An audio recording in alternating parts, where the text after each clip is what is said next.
Welcome back. WA drivers are facing more pain at the bowser, with the average price of petrol hovering around $1.60. One Perth man has found a way around the price hike. He'll never buy fuel again after converting his car from petrol to electricity. He tells Cyan Doherty how anyone can do it. You've heard of organ donors? Well, this car was a shell donor. OK, well that's not what you'd usually find in a car like this. Guybridge bought this BMW very cheaply because its engine was shot. Not a problem for him. Basically got a mechanic to take the engine out, put a motor in and some batteries. So now it's effectively an electric car? That's right.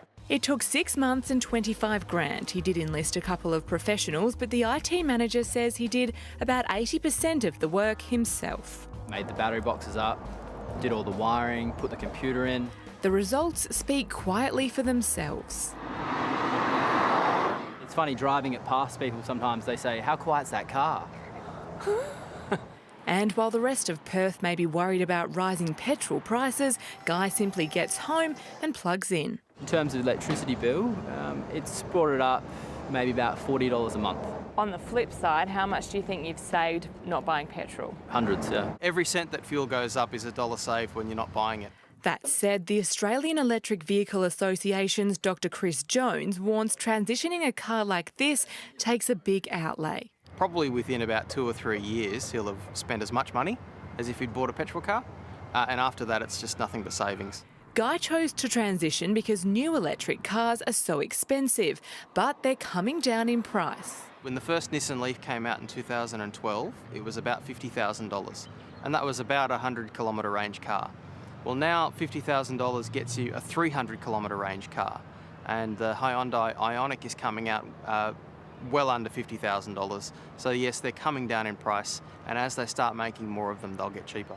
That's just around the corner. Almost all the world's major car makers are cranking up production. I would predict that by 2025, every new car being sold in Australia is a plug-in car, and probably by about 2030, about half the fleet will be electric. We're approaching the end of the road for petrol and diesel cars. France has banned new sales by 2040 and other countries are looking to follow suit. It's a foregone conclusion that we'll all be driving EVs in a much shorter time than people think.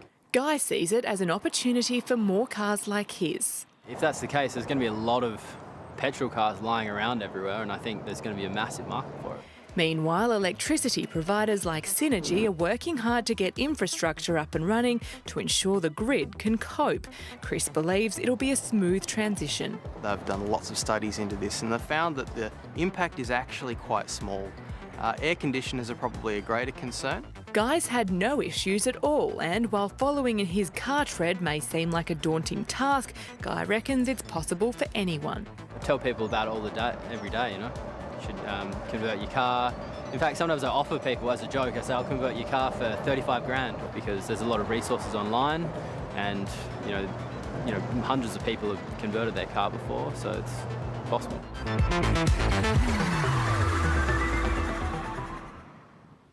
And the 2018 Electric Vehicle Conference starts in a couple of weeks. We'll let you know of any exciting developments.